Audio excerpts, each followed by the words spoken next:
So I'm curious to hear your take. It seems like you articulate the experience of being a CH-53 crew chief in the Marine Corps. So what's that all about day to day? What do you mean, just as far as like being one? Or? Yeah, being one. Well, obviously I know, but I know. feel like you don't realize it when you're there, but like you have the cool guy job. Because I mean, as far as like what an enlisted guy can do as a crew chief, like there's other platforms you can be on, but there's not another platform where you have like just so many different types of jobs. You can be doing externals, you're doing internal cargo, troops, you got guns, you got a ramp gun, window guns, and you've got, and the spectrum of things you can go do. I mean, I've done days where you're flying missions and inserting people, and then next thing you know, like you're dropping them off, and then you're picking up guns and going out and doing gun runs, and then right into like all of a sudden there's a fire on the North Shore, and now you're dropping everything off and you're transitioning into that different mission. And just the other platforms don't have that.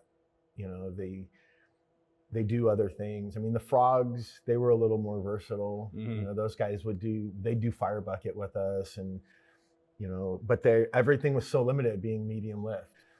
And so, they were relegated down to like 12 troops, I think, towards the end. And so like, you're not bringing the hurt, like if you have, 8 or 10 53s come in fully loaded with combat troops, you have anywhere from 30 to 50 people in each aircraft.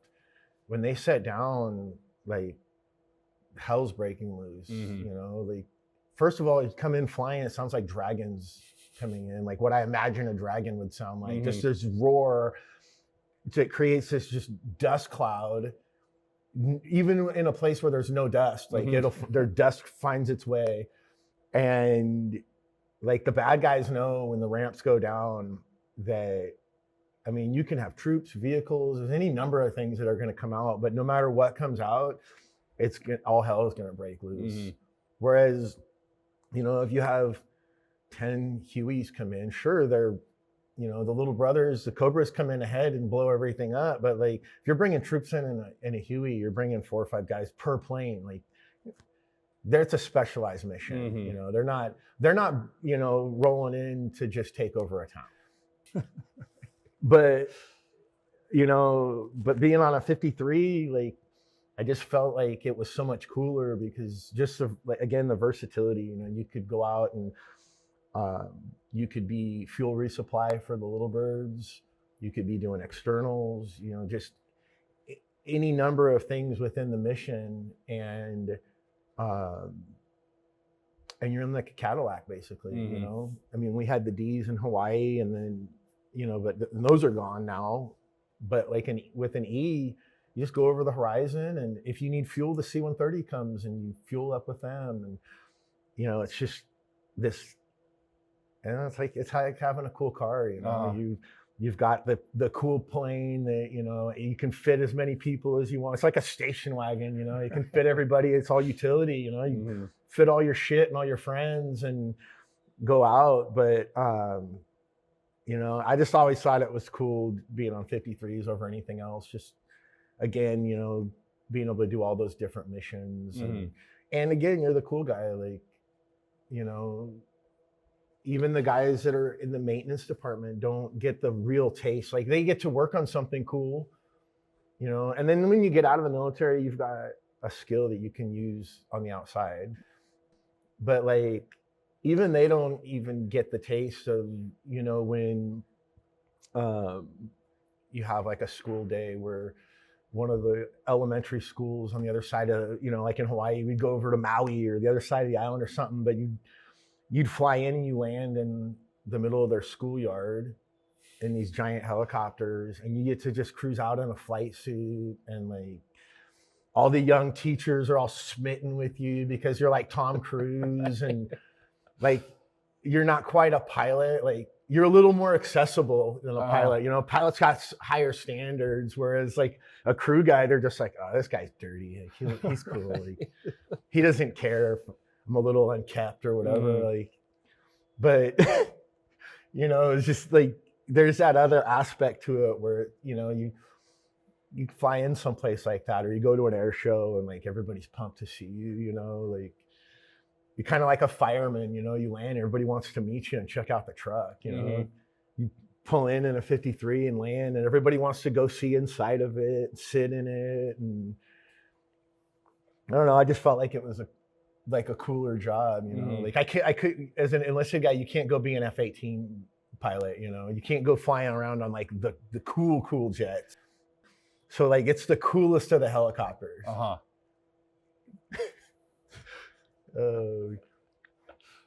And the pilots are, you know, it's a different kind of pilot too, you know. I worked on F-18s my first enlistment, and there were some okay pilots, but for the most part they were just jet jockeys.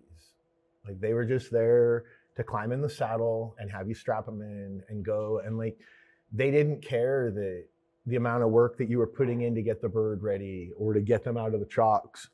And then when they'd come back, they just go, climb out, bird, they shut the bird down, they climb out, and they just walk away and just leave you there. And whereas like the helicopter pilots, those guys were all more down to earth. Like they knew like getting the bird out of the chocks and back into the chocks was more than just wiggling those sticks around and running the throttles. They recognized that, you know, and all of aviation, the pilot is supposed to go around to close the bird up before you launch, but they recognized the value in the work you put in, and the fact that, you know, as a crew member in the back, you have an equal say. You know, everybody has an equal say, and you know, sure, the pilots might have the sticks, but when there's an in-flight emergency, or there's something needs troubleshot, or you know, we're gonna change the mission and we're gonna go fly over here now, like the enlisted crew has a say. You know, you have a voice in that aircraft, and the more experience you have, the more willing to, you know, to run with what you say is. But you always fly at the lowest comfort level. So if you speak up and say, hey, I'm not comfortable, well, now we got to find another way. And just that communication between pilots and air crew, and just that, you know, they have to work with you and you have to work with them, and just you have a different relationship than your average enlisted Marine has with an officer. In fact, I remember one time going out to a bird, and I had this young pilot. He had just come out of 301, and he was all gung-ho, which is cool, but like he was gung-ho in the wrong ways. And we were going to be flying a bunch of stuff for the grunts out to, I think we were going out to like PMRF out in Kauai or something. We were just a junk run basically, but it was a whole bunch of stuff, and none of the pallets, it wasn't like equally weighed pallets, so they all had to be in the bird in a certain order. And this pilot didn't recognize that, and so I go out to the bird, and I think I'm getting ready to start opening it up to D&T it and get ready to kick tires like fires, and all these pallets are loaded, and there's people fucking running cargo straps inside, and I'm like, no, this is my bird. Like all that cargo is mine. And I walk in, and there it is, this first lieutenant and these two corporals from transport, whoever, they owned the gear, and they're in there, and I walked in, and I'm just like, fucking unload the plane, guys. Like I appreciate the initiative and the intensity, but get all the shit off the fucking plane. I weighed all these pallets. I know where all our weight and balances are, and everybody just kind of looked at me, and the lieutenant, he's like, well, I'm gonna need help. And I was like, nah, man, you got it in here, you get it out. And I walked off to find the hack, because obviously he sent him out there and didn't give him directions to not fuck with my plane. And so then, you know, I go in and I talk to control, let them know, you know, now we're behind, because not only do I have to set everything up, now I got to go back, they've got to unload everything, I got to reload it. Now all my cargo straps are unraveled everywhere, like it's a mess. And so I end up back out on the bird, And they unload everything, and I send this lieutenant away. I'm just like, I don't even need your help. I don't want your help. You just go in, go flight brief, do whatever the hell you guys do in the ready room all day. Just get out of here. And he leaves, and these two corporals from, I mean, like I said, they're from like Motor T or Supply or something. They're just there to make sure the shit gets on the bird. And they are like, but they're from 3rd Marines, so they're ground side guys. And this kid comes up and he's like, hey, Sergeant, because you guys got like this, there must be different rules over here or something. I was like, what do you mean, man? He goes, I can't believe you were just like yelling at that officer like he was just a Lance Corporal. I said, he is a fucking Lance Corporal. He's a lieutenant. Like, he knows less than a Lance Corporal. If he knew that he knew less than a Lance Corporal, he would be more valuable. And they were just like, what? And I'm like, and it hadn't really occurred to me because I'm so used to like, by this point, I'm already a WTI and I'm the MAG NATOPS evaluator and CRM evaluator. So like, I'm giving check rides to everybody. Like, I'm giving check rides to the guys that give check rides at other squadrons. So I'm like flying with other squadrons. And because I'm doing that, like, because, anytime you go to another squadron to fly, they're always appreciative that you've come over. So then you end up rubbing shoulders with their COs and XOs. So like a lieutenant colonel is just another person I'm talking to throughout the day. And I didn't have this perspective on how, like the grunts don't live that life. Like their CO is a captain and he's like a boot captain and he's a FAP usually.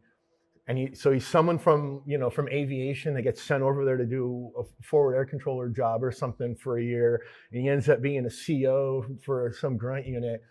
And those guys, that captain's like God to them. And a lieutenant's not that far off, and so for them, what an officer says goes. And, meanwhile for us with what we're doing, like they do have a say, but at the end of the day, like experience and knowledge is what gets the bird off the deck, and he doesn't have it. So, they're almost a liability with what you're doing. But it was funny because I had never really thought about, I've got senior captains and majors that, we're in doing mission planning and I'm like arguing with them like we're all on the same level because I'm used to being in the bird and everybody's on the same level. And most of the guys that had been there a little while, they start recognizing who the valuable crew chiefs are because they can learn a lot from us.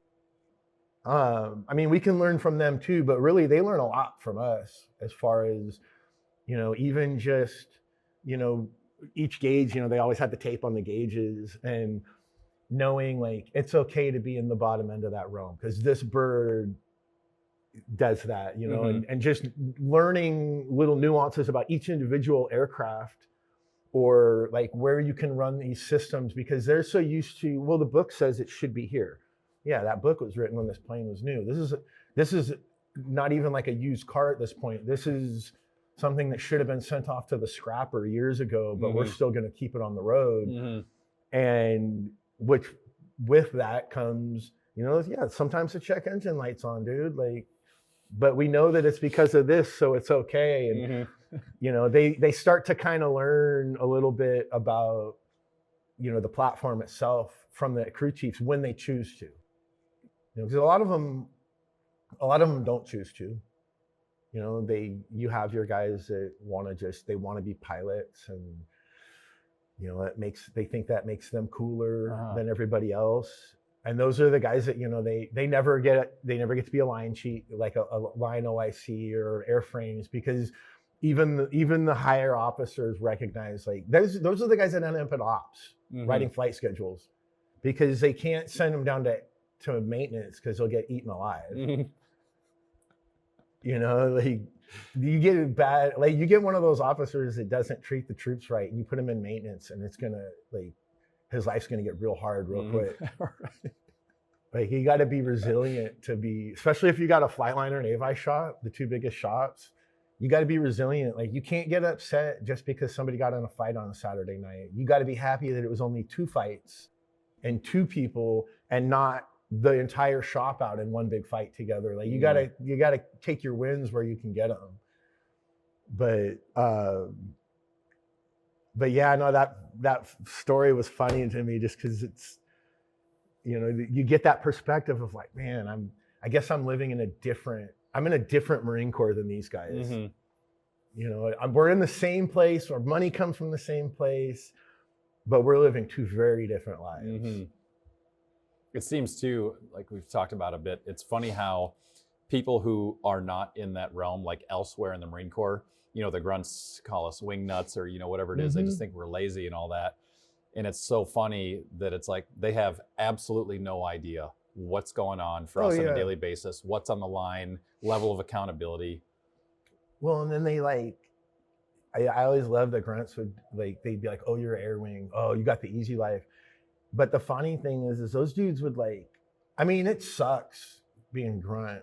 I mean, I would pick those dudes up after they'd been out there for days and they just fucking stink.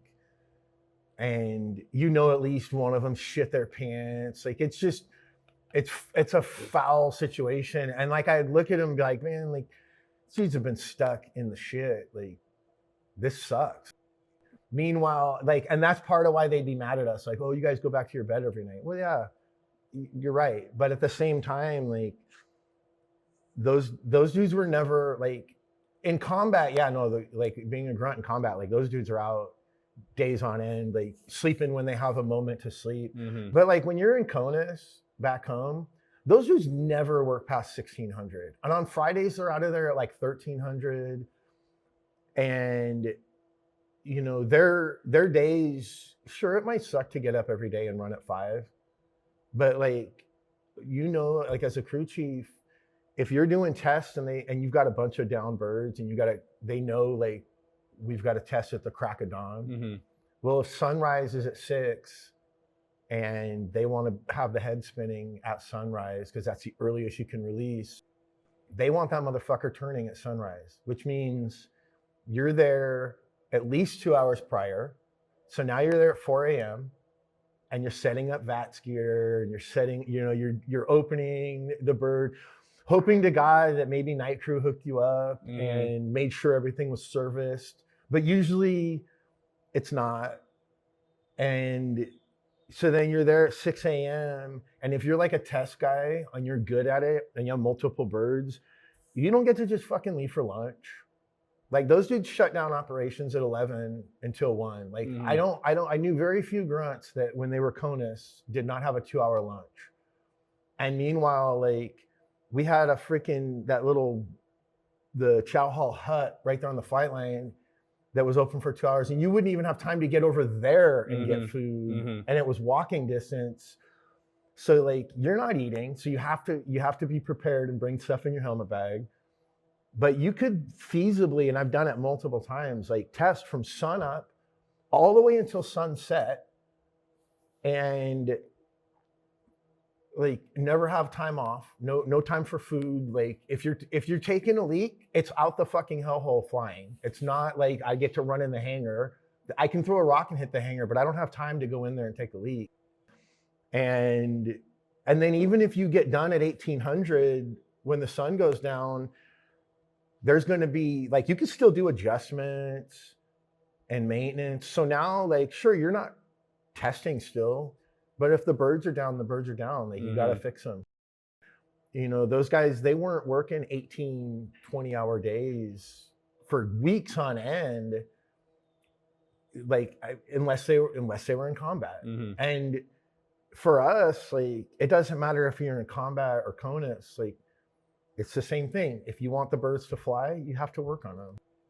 You know, and if you do fly them, then the preventative maintenance schedules come up. So now you have to work on them, not because they're broken, but because you flew them too much. So it's just literally, and you look at those things and they need maintenance. You know, they need maintenance for everything. So you're just constantly working, and then you're stressed out because not only are you fixing these systems, but then you've got to strap your butt in the plane too. So not only are you just going to put your seal of approval in it, but you're going to trust your own life in there too. And then once you're up, like, you never know what's going to happen. You know, the most mundane flight gets real adventurous when you start having chips detected with secondaries, followed by multiples, you know, especially main gearbox stuff. You get inputs, and then you get a main, then you get a sump. And it's like, dude, we can't even cycle these now. Now it's like, now the gearbox is disintegrating and I need to get this bird on deck. Now all of a sudden, like, things got real. Like, you were just flying instrument patterns, and now all of a sudden everybody's awake, everybody's alert, and you're trying to get the plane, you're hoping to God you get the plane on deck and the head stopped before the gearbox seizes. So now it's, and you know, like, especially when you get multiple chips like that, you know that it's coming. It's just a matter of, like, how long do I have? Some of them, you might make it 15 minutes, or you might make it 15 seconds. I had one in Westfield where we were practicing boat landings to go, you know, we had a pilot that hadn't flown in a while. He'd been off to war college or whatever. And so we're doing practices, and we had a maintenance officer, the maintenance officer with us. And this dude was like a liability. The maintenance officer? Yeah, he was one of those guys. I remember him telling me one time, he goes, "I'll never crash a bird. That's how good I am." And I said, that's exactly what is going to get you, is that arrogance of that's how good I am. Like, it doesn't matter how good you are. Like, sometimes the right turn of events happens. Was this guy major? Yeah. Wow. And I remember and this bird had a chip detected. We'd already done a drain and flush. Like, again, your maintainers can teach you a lot when you're out there, because you know, pilots aren't the ones actually maintaining. But I remember we landed and we got a chip detected, and we're on deck, which, you know what that means. If you're on deck and you get a chip detected, you don't leave the deck. You cycle your circuit breaker. If it goes away, then you can leave the deck. But if it doesn't go away, then now you can choose to taxi.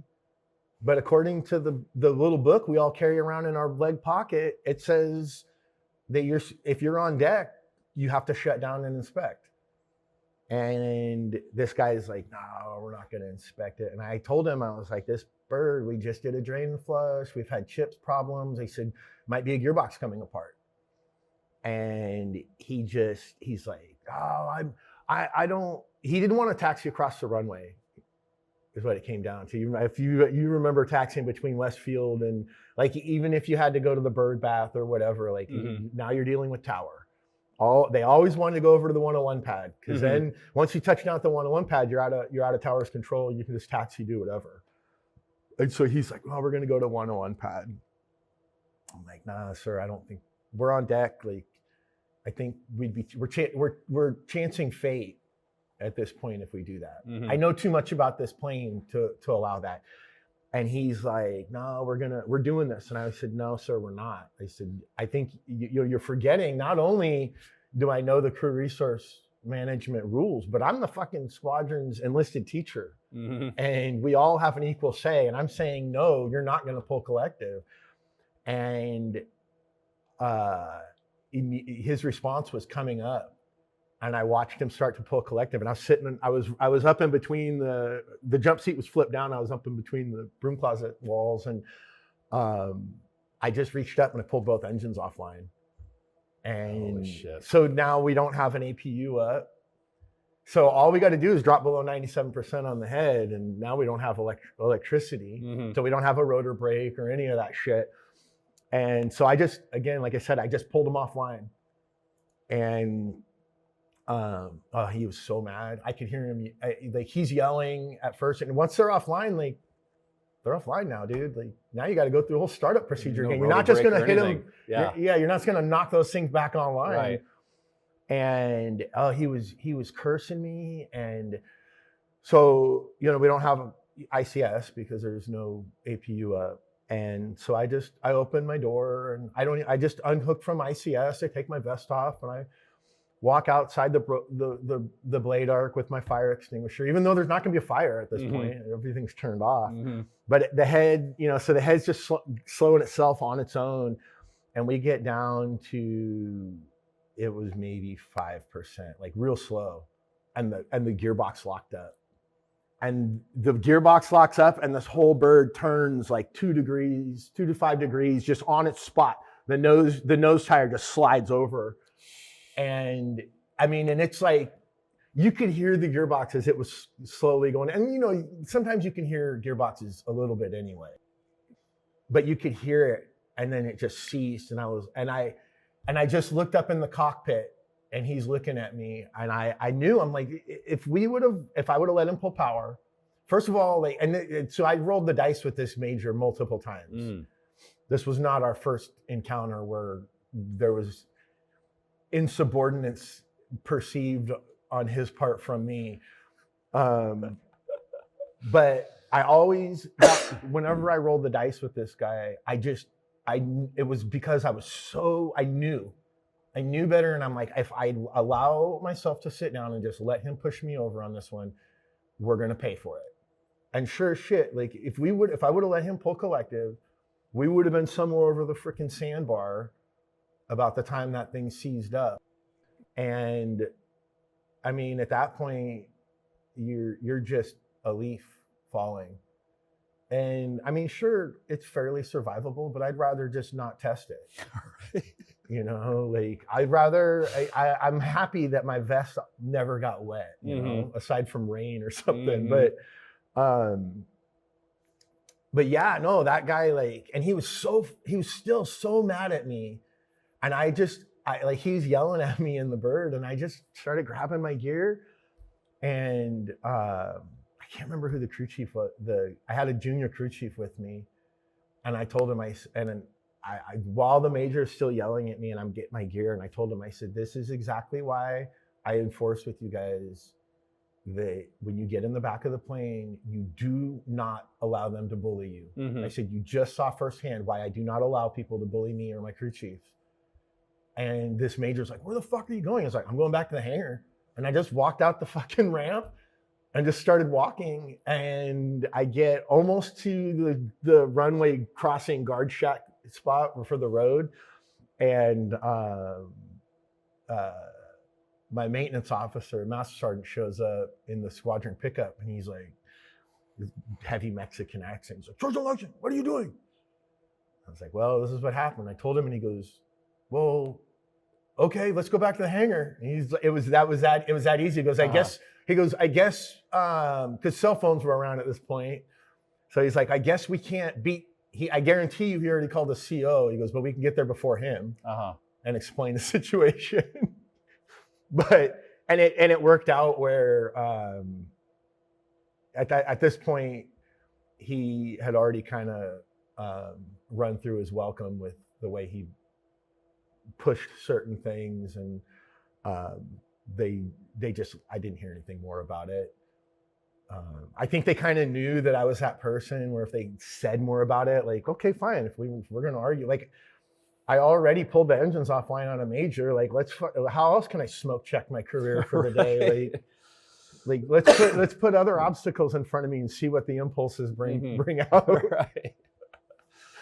In fact, that same major, one of the first times I ever flew with him, he had just come over to us, and he was a pretty senior major, and he was originally an Echo guy, and then he worked, where did he go? He went to like a university, like an ROTC, and those are the worst ones because they got out of the cockpit, and it was Texas A&M, I think is where he was, something like that. Like, not only are they out of the cockpit, but at least like the FAP guys that get out of the cockpit and go to the grunts, like they're still in the Marine Corps.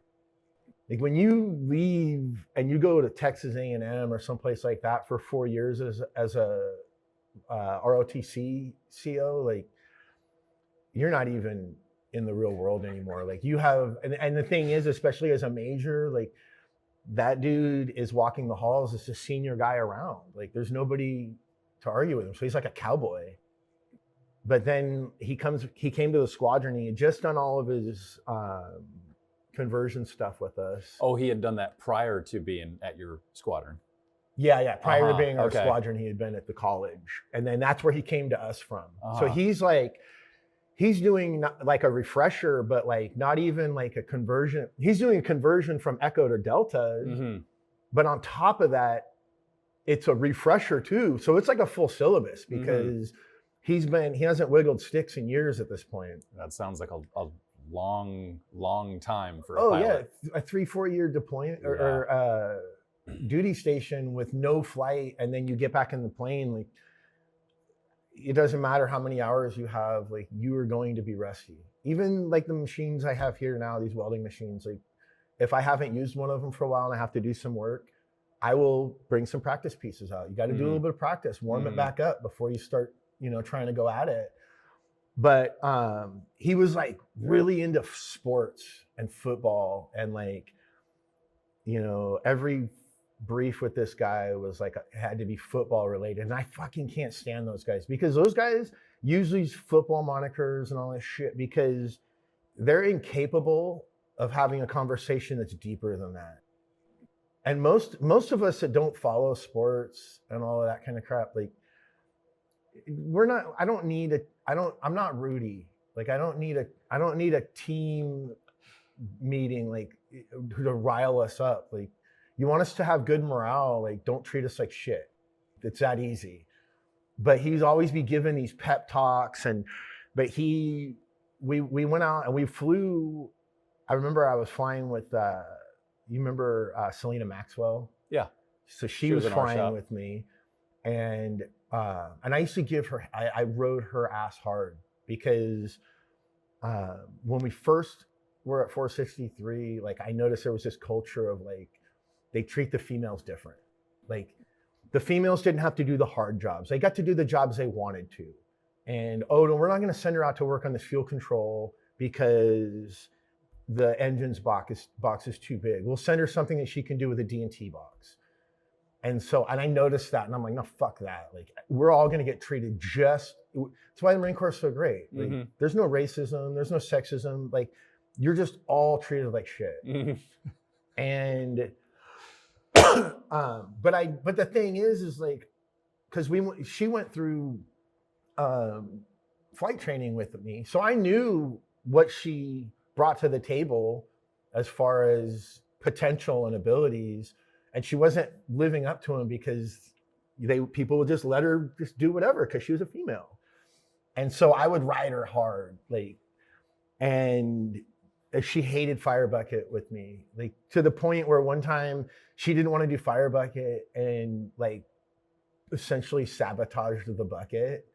Like, she jerks the lanyard out, and I'm like, nah, man, I got swipes and I got pliers and shit. I'm gonna fix this thing. We're going firefighting. Like, it's not that easy. So I fixed the bucket, and then I took all of her shit and threw it out. This was it on the Big Island. I threw everything out on the runway and then grabbed her by her gunner's belt, walked her out of the rotor arc, and told her not to come back. And then I climbed back in, and we flew away. And maintenance controls calling us like, you think you guys left something out on the runway? But part of like why I was like that, like I said, is because I saw potential in her. But she was flying with us this day, and we flew like 6 hours, and we'd hot seated people in and out. And, the typical Hawaii, you do a little bit of pattern work, and then you're up in the kahukus, and then you go fly around the outside of the island. So you're just doing it multiple times, and, everybody's tired, but they call up for fire bucket. And we had a standby bird, but I'm like, no, we're in the fucking air. Like, this is my shit. I love this. Like, love doing fire bucket because it's like a real mission. And, it's not just a sortie for the purpose of sorties on, a sortie list on a sheet to show how many hours we flew. It's like a real mission. And so I'm like, the other pilot, I told him, I was like, and it was one of our captains. I was like, hey, I said, sir, we had done fire buckets before multiple times. I'm like, man, I said, sir, like, why don't we just pick up the bucket and do it ourselves, And he's like, yep, let's do it. So like, we're flying in, and we had to get a crew extension even to fly back out. So we get a crew extension, and already this major is like, he's like he's out of the cockpit. And that's what frustrated me, because he's like, oh, because it's like a Friday afternoon too, because it's always when that shit happens. Mm-hmm.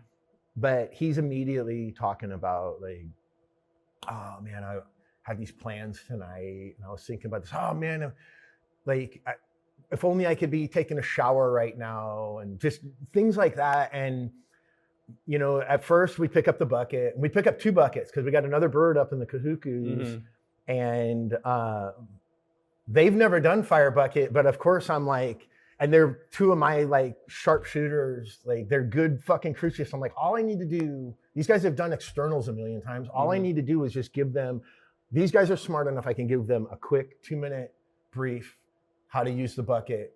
We set it up, and then we got another crew. They're gonna be fine. And so we're flying back, and I just, he's bitching the whole time, and it's getting progressively worse. And as we get to the coordination area, we land, and the other bird's already on the deck. And I kind of made a comment as we're coming in along the lines of like, hey, I'm gonna hop out and go hook these guys up. I'd appreciate if when I get back, everybody's in the cockpit.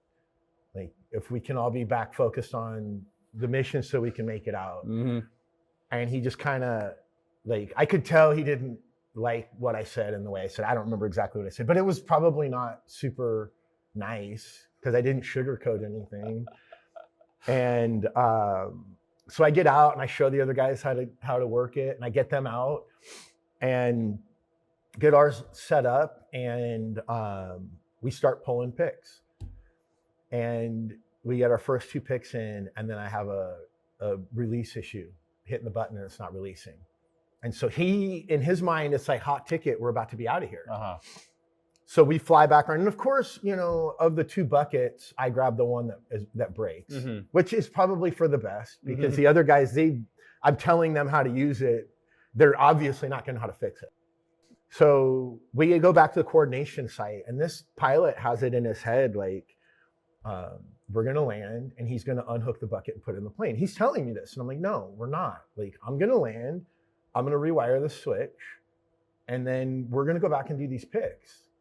And this is a pretty big fire. Like this one actually was started out on the ranges by the Army, artillery ranges.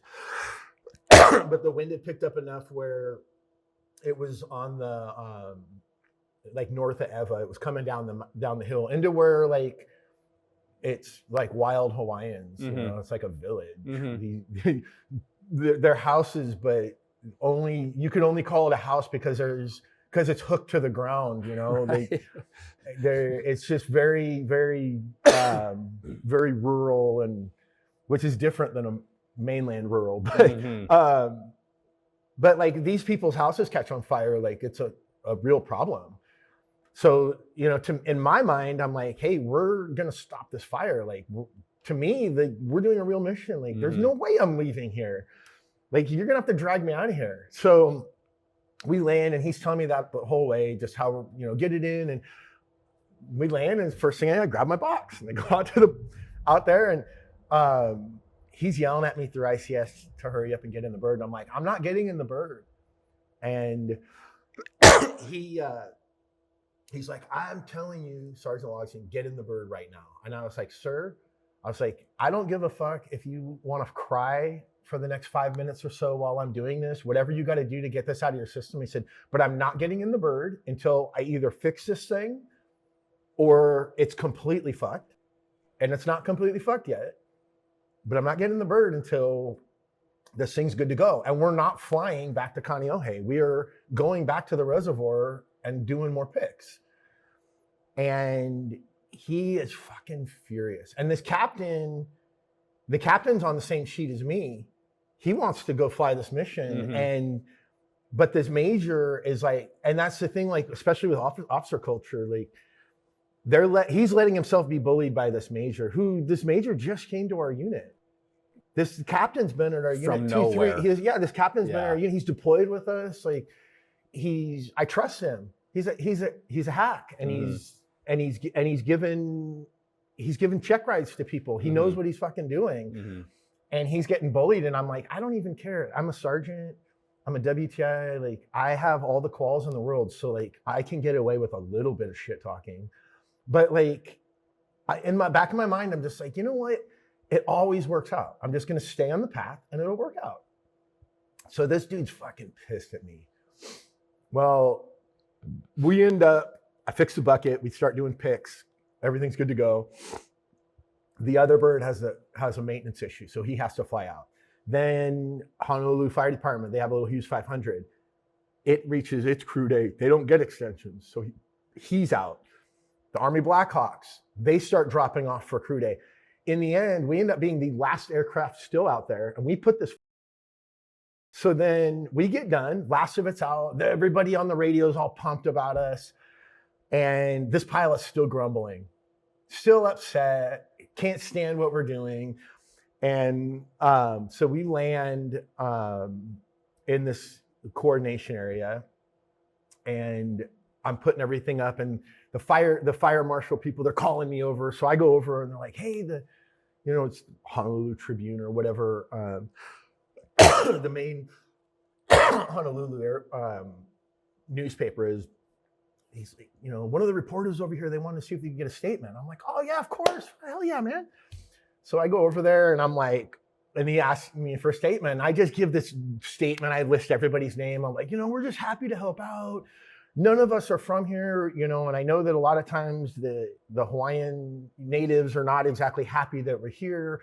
And it's times like this where we're actually able to provide a service for the residents of the island, where we're not just here, it shows like, hey, we're not just here to drink in your bars and chase your girls and annoy you people. Like, we're actually here to try to provide a service for you. Mm-hmm.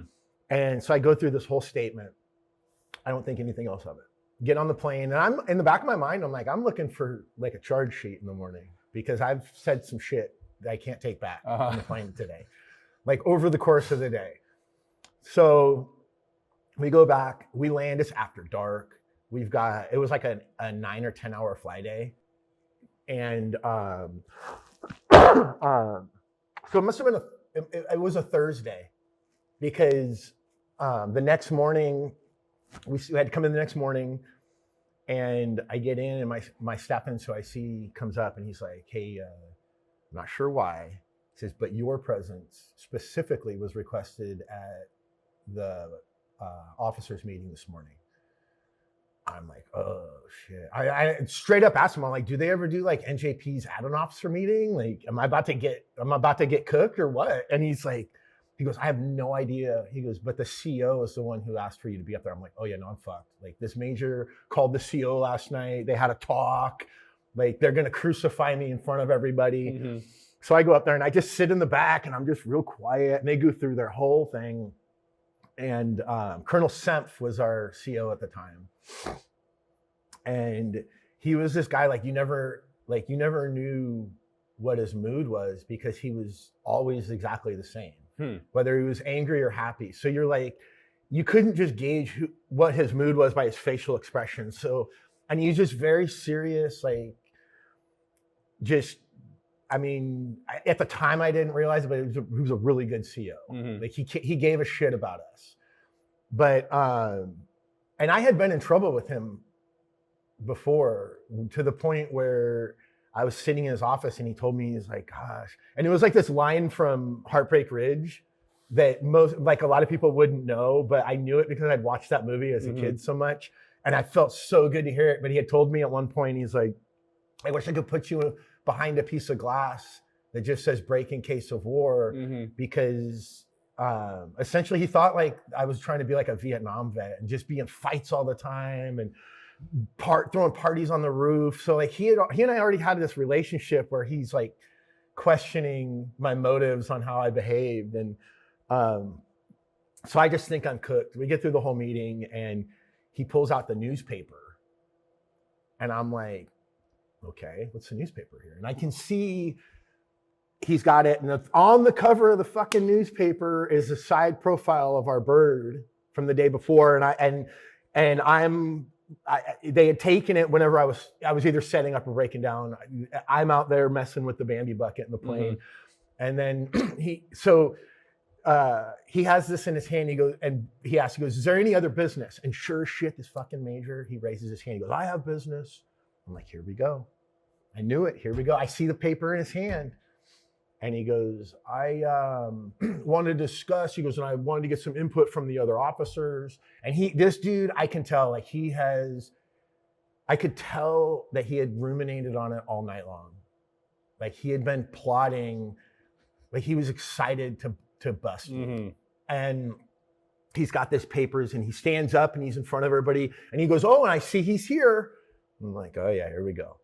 And so he goes, I have a charge sheet here for Sergeant Logsdon, and he goes, and it's for these following charges, and he lists off like 5 charges. I'm like, of course,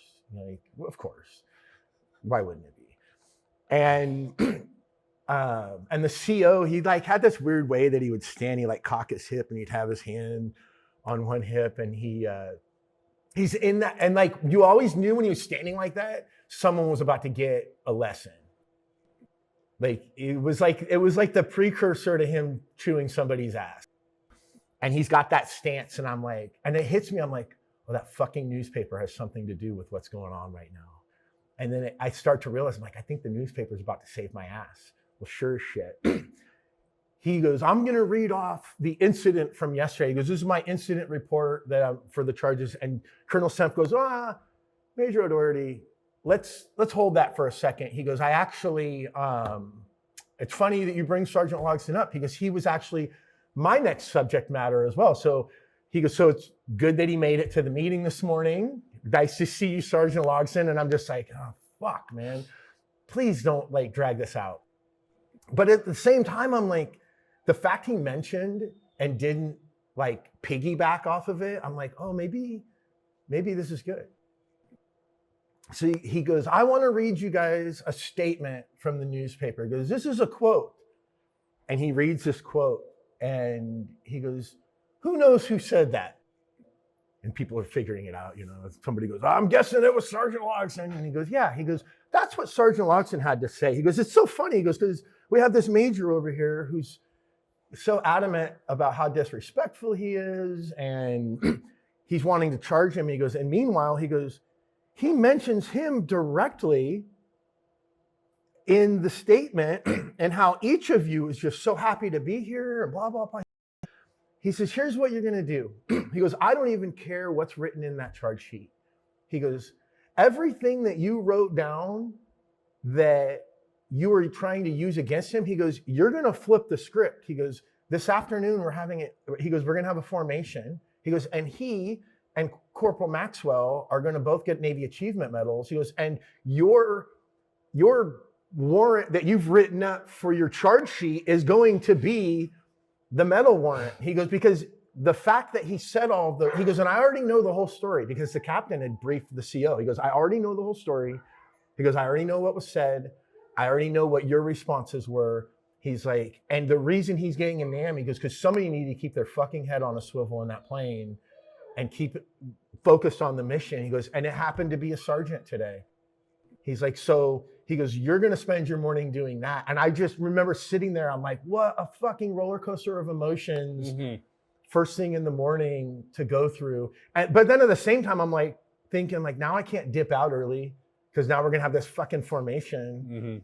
But not only did he make him write up the warrant, but then, usually it's like a boot staff sergeant that has to do all the reading of the warrants. He made that major stand up and read those warrants while he pinned those medals on us. And that was one of those times where I was like, you know what? This is what it's about. Somebody recognizing that you were in the mission and you were doing what you were supposed to do and that you were focused on it and you weren't allowing the other people in the cockpit to lose their focus. You were keeping them in the game. And it was one of those, because you get so little of that type of recognition, especially as a crew chief. Like you're just expected to go do that shit.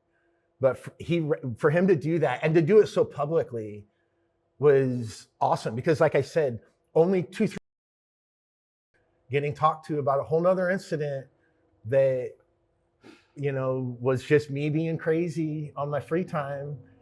And so just like it's always cool when you have a leader also that, you know, that close of proximity to you getting into a little bit of trouble recognizes, hey, no, this is worthy of recognition. Not, you know, not the normal Marine Corps, like, oh, you know, we almost busted him down 2 weeks ago, so now he can't get anything for the next 6 months or a year, you know, whatever some of those officers would have those, you know, they'd have that agenda. Oh no, you can't have good marks for a year because you did something dumb one day. But so it felt really good that CO did that for me. But I mean, literally, like that story with the main gearbox season up, that was one of my last flights. And that, I mean, and honestly, that was one of those flights where I was still kind of on the fence with what to do.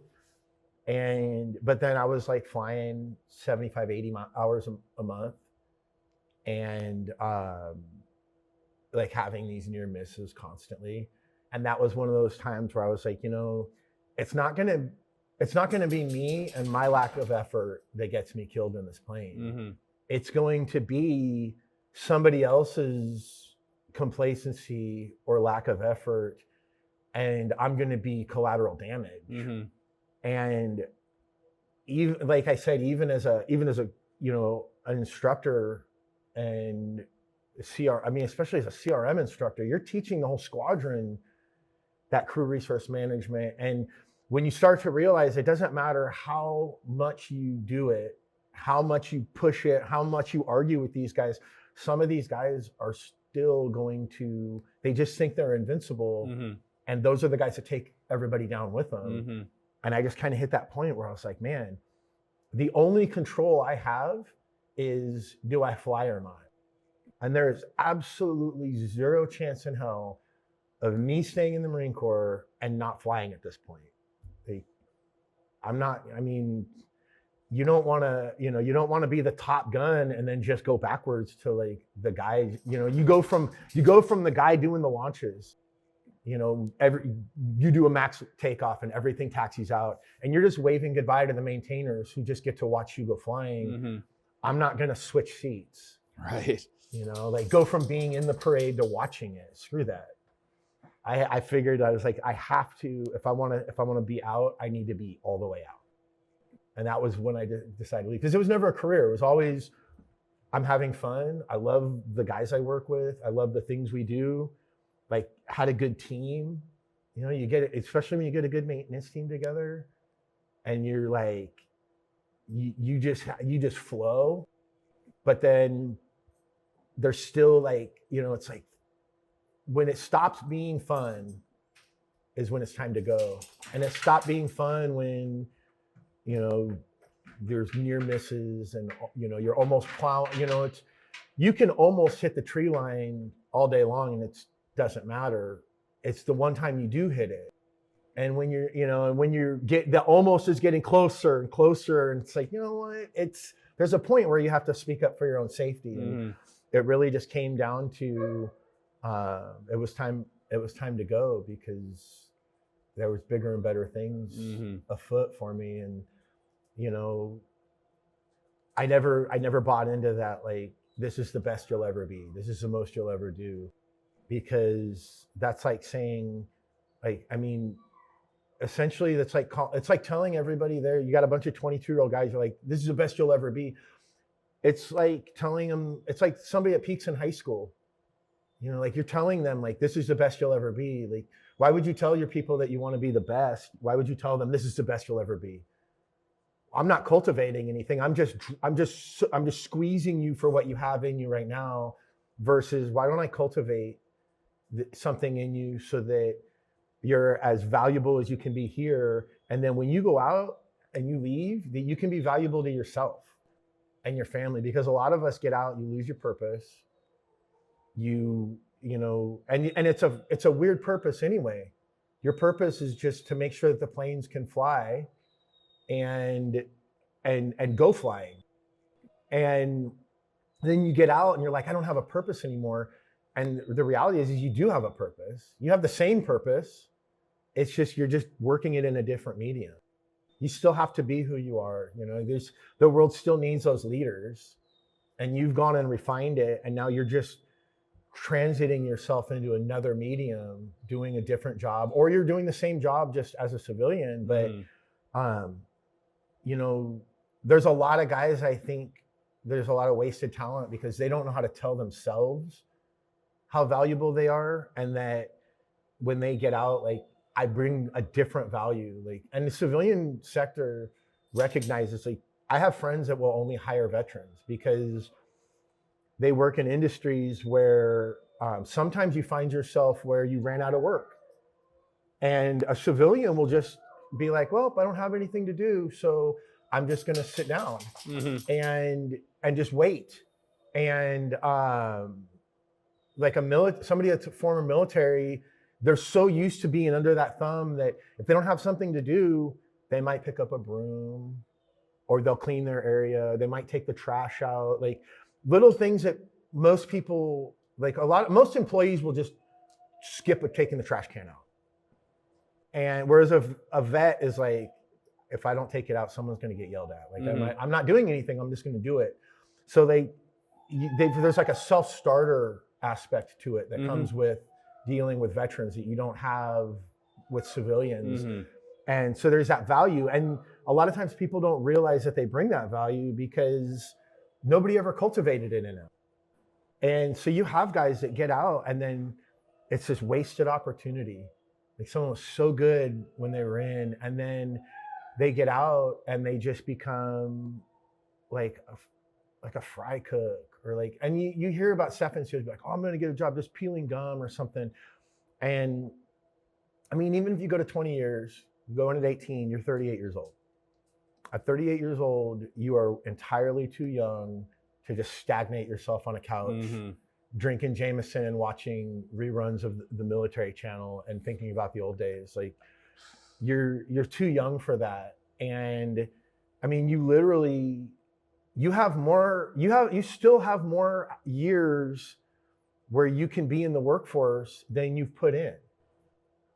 And you know, some of these guys nobody ever cultivates that thing inside of them and makes that flower bloom. So then you have this lost talent and lost, where they just go and they become an Uber driver. Or, I mean, most of the crew chiefs I know are in business. You have a business. I have my own business. Most of those guys, they're in some kind of a bigger business. You know, you look at like Luke Pratt is a construction company manager, development or something like that, right?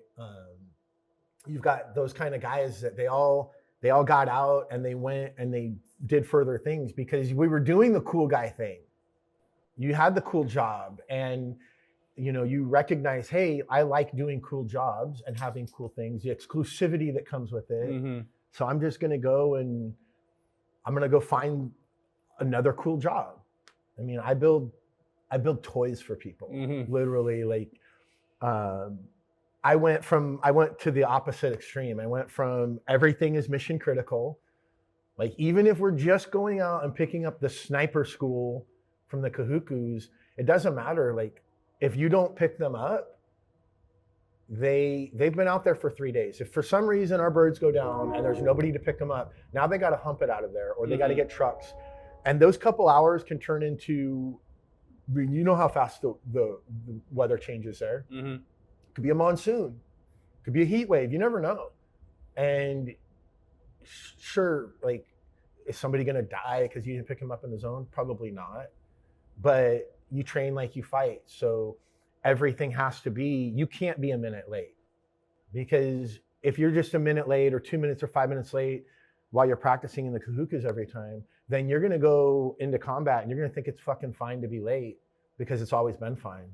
But if you're always chasing that clock, if you're always chasing, you know, if it says we need to have a backup spinning, we're not just going to have an open backup. We're going to have a backup spinning. We're going to treat everything as though it's real life, because that's how quick it becomes real life.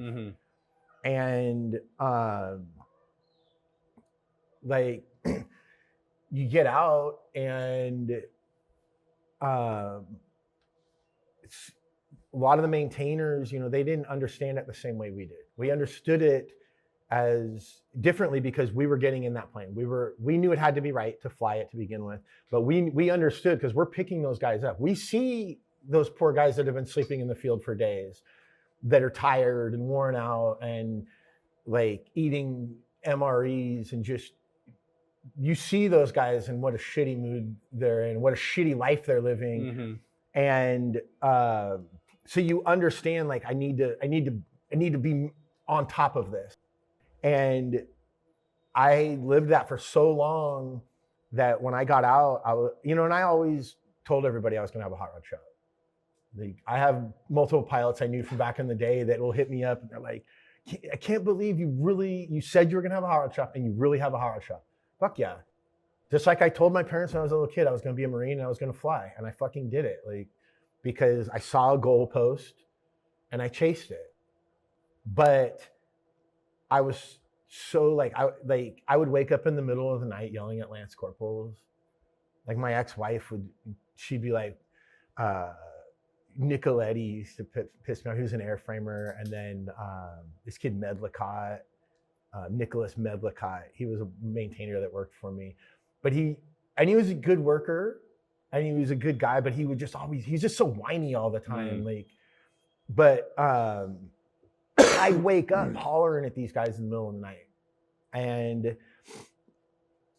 when I first got out, I started building cars and I was doing shit on a deadline. We had big money cars and big deadlines. And I started finding myself waking up and yelling at coworkers in the middle of the night in my sleep. And so I started realizing, I'm like, the only way that I'm going to get away from this is I need to take the urgency out of everything. So now I build toys. Like, I'm not curing cancer in here. There's nothing that goes on in here that has to happen today. And it's a lot better.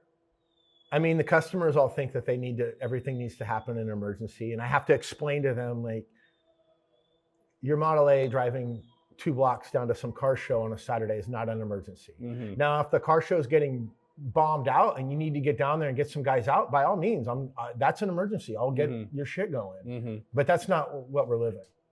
So I just, like I said, I went to the opposite extreme.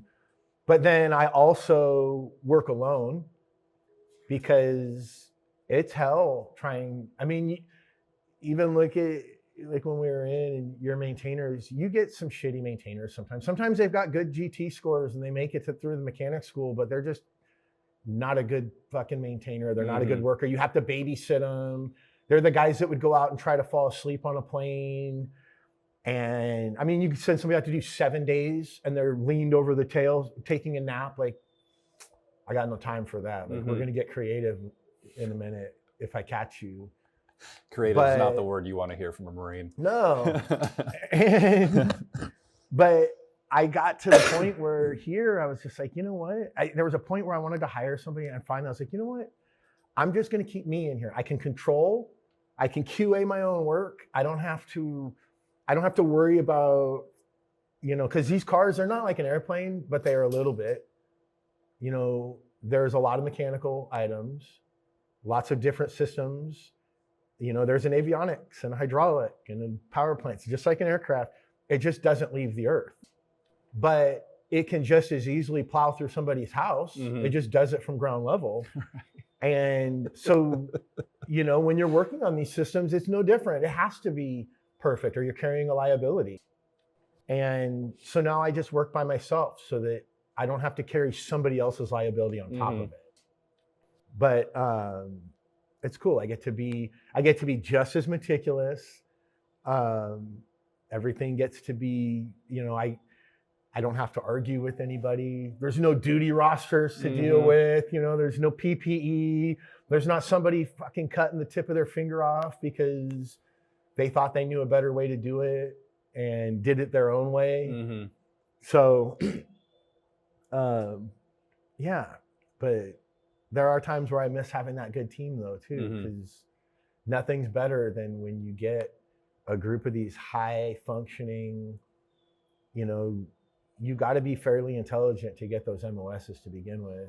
When you get somebody that's not just intelligent, but also high functioning in a social and team environment, like nothing beats when all hope is lost and you have an engine failure at Bellows and all hope is lost, but then in comes the team and a pettibone and an engine, and it's just like, get out of here, guys. Like, we'll call you when it's ready. Mm-hmm. Like, nothing beats that feeling of rolling in deep. Like, and those pilots recognizing, like, oh, they see the team pulling up and it's like, oh, those 5 guys are the ones here. Oh yeah, no, it's going to be fixed in no time. Yeah, it seems like you mentioned meticulous in there. It's like, it seems like when you have skin in the game on a normal basis, you're working on the aircraft, you're looking at the, work after other guys and stuff like that, working on it. And it's like, and then you're the one selling it to the pilots and the pre-flight and everything. And it's like, they're only looking at you. Yep. They're not looking at anybody else who's got their name anywhere else and any of that work that's been done. Yep. You represent at the last everybody. Signature. Yeah. And it's like, and the younger guys don't understand that because they're not accountable. They've got to learn it. It seems like, the skin in the game is a real. Well, that's one reason why, not everybody understood my style of handing out jobs after the maintenance meeting, but I did it the way I did for a reason. Like, you can give me a list of jobs. I go to the maintenance meeting, give me a list of jobs. Hey, these are the jobs you have to do today. That's maintenance control. That's what they pass. We don't care who you have or what. This is what you have to do today. Okay. I'll take the list. I'm going to make it happen. Once I leave, I don't need any other input from you, maintenance control. Like, you told me what needs to be done. I'm going to make it happen. But they would always get upset because, they'd expect us to walk in and be like, okay, 7 days, boom, boom, boom. You go do it. You go do this. You go do that. So then you've got all these disgruntled workers going out just, I did engine swaps yesterday, or I did 7 days last week. I've done them the last 6 weeks. So like, everybody's butthurt and they're going out and doing what you told them to, but they're doing it begrudgingly. So I would go in and I always knew who was going to do the jobs. They're passing them out. I've already got notes in the book of who I'm going to send. They don't know that. When I walk in though, like 7 days sucked. Nobody wanted to do 7 days. But I would walk in and I wouldn't deliver it as, oh, we got 7 days to do again. Fuck that. Like, now everybody's down because you came in down too. I'd go in and be like, hey, like, we got launches in 4 hours and the entire fleet needs 7 days. It's Monday morning. So first of all, I need the launch birds done right away. And then I need the others done. So what it comes down to is I need everything done expeditiously. So I need who thinks they can get it done fastest and best for me. Let me see some hands. Who wants to volunteer to make this happen so we can make it happen? The names I already had written down would be the hands that would go up. Okay, thanks guys. Go knock it out. Let me know when you're done. I can count on you for this, right? Like you guys are gonna take care of me? Yeah. Oh, I got you, Sergeant. They walk out. Okay. The same people just walked out as I would have pointed to, except instead of walking out like, fuck, I'm doing 7 days again. Now they're walking out with a box in hand. Like, I promised him that these would be done in this time frame. Now they've got skin in the game. They've got ownership because I asked them, can I depend on you? And that does a couple of things. One, it puts them walking out to the job in a better mood. They're still going to do the fucking job because you told them to. Like, that's their job, is to listen to you. But you presented it in a way where it's still an order. They know that you're going to tell them to do it, but they feel like they've got some ownership in it. Like, they feel like they told you that you can count on them. So now then when they're done, and they've proved it to you, you got to, just like a dog or a little kid, like, you got to pump them up when they get back. Like, man, I knew I could count on you, because you're going to have to fucking count on them again the next Monday. And you use those guys too, like, where they're really good at those jobs and when they're really good at those jobs and you put some skin in the game for them, and then you send some newbie out there, they're a little bit inflated. Like this Lance Corporal is now like, because in the air wing, you've got corporals and sergeants all over the place. Like Lance Corporals don't get a lot of chances to be in charge unless they just happen to be good at a job, and you send them out to teach somebody. So now if you've got this guy that you're putting stock and you pump him up every time he comes back, then he's gonna feel better about himself. Like you're not just giving him a participation trophy at the end of the day. You get to go home because you participated. No, hey, by the way, thanks for knocking that out so good and so quickly with no discrepancies. Like that's what I need from everybody. I appreciate you doing that. Those dudes go home and they're not as butthurt about the day. Like they come in. That's why when like my guys knew, like if I have an opportunity to explain why we're doing stuff, I do the same thing with my kids. If I have the time and opportunity, I will explain it beforehand. But if we have to do this expeditiously, I'm going to tell you, hey, I need you to go do this now. I'll explain later. I never had that, because you get that pushback from some people, especially when you get like some ethnic women working for you. They don't like being told what to do. And they'll, okay, well now you're going to go be a fucking expediter because I'm not going to deal with this. But my guys were never like that. If I said, hey, go now, get on the line, go to this bird, do this, they fucking did it, and they never got pushback. And when we'd go out in town, everybody was fucking close. Like everybody took care of each other. Like you guys' flight line was the same way. Like everybody was a group. It was one for all for one. When you went out to a bar, everybody was together. And you'd have like 5 different genres of people. You'd have like the one dude from Jersey who's got a leather jacket on in Hawaii. And then you got the guy who's like from Oregon in all REI gear. And then you've got like some kid that grew up on a golf course in preppy gear. And then you got someone like me in Dickies and a t-shirt. And you have all these different, there's always, in Marine Corps, there's always at least one cowboy in the group. And they're decked out in hats and shit. You walk in, it looks like the fucking circus came to town. It's like, what are these dudes doing together? But you could also like disappear in a bar. And if anybody gave any one person in the group trouble, like the whole group is there. And it felt powerful. It was great. But that was like, and that part of that leadership style came from, my uncle was an officer in Vietnam. And he died when I was pretty young, but I was old enough to have heard stories and pick up little tidbits. And, one of his leadership things was, if you're in the leadership position, they're going to do what you tell them one way or the other. They're either going to choose to willingly follow, or you're going to win because you have the rank on them. And he always would say, like, you never ask anybody to do something that you're not willing to do yourself. And that's not just a matter of saying like, oh, I've mopped the floors too, or I've cleaned the shitters too. Sometimes, a Lance Corporal needs to see a sergeant pick up a fucking toilet brush without asking to see, oh no, this guy really does do the same things. Like you can't just be the guy who is the orchestrator of everything and you're not ever picking up an instrument and working. Like they need to know that you're there too. And so I grew up, that being drilled into my head, that leadership style being drilled into my head. And I worked that style to the point where there were times where, because I didn't care, like sometimes cleaning the heads is fucking fun, especially in the Marine Corps. Like you go into a hangar head, it's tile from floor to ceiling. Like legitimately, you can just go in there and hose it down with a fire hose if you want. There's always drains in the floor.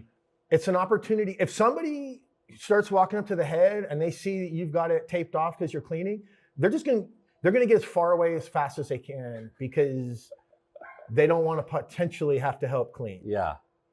And so like, it was a good way to disappear. You just be like head closed for cleaning. You just go in there, you could spend 2 or 3 hours just in your head decompressing from whatever you had going on cleaning.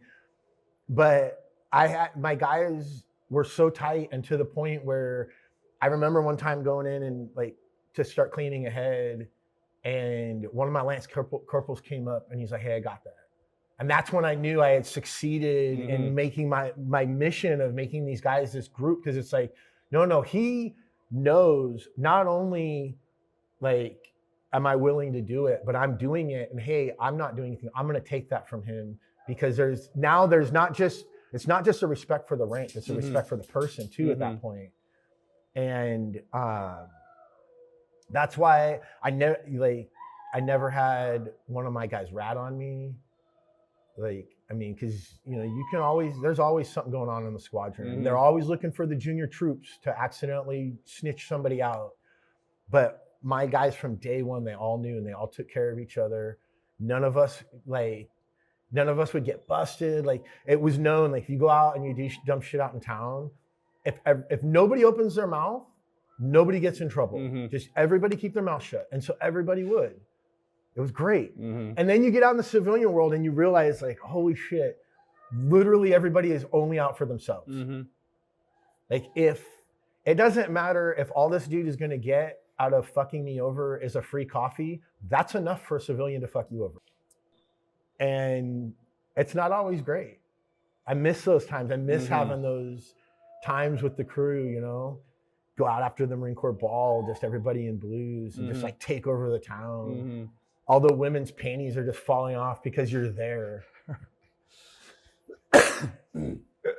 Yeah, it seems like that level of like relying on each other and knowing that it's like, if you let people down, especially if it's enough, like when you're new, it's like, if you're not willing to like step up and like over and over and over and over prove to everybody else that you can be trusted and relied upon, like you say, send somebody out to be an expediter. It's like, you can lose the privilege to do your job just like that. And it doesn't take much, but it takes a lot of fucking effort to be the guy where it's like, okay, we can rely on this guy. So I remember the first time Bush Barnyard, when he first checked in with us, he was a skater kid. Like, I didn't dig him at first. And part of the reason is because he was so much like me. Like, he was like civilian me. And I saw that. But I'm like, this guy is this dog. Yeah. Stop.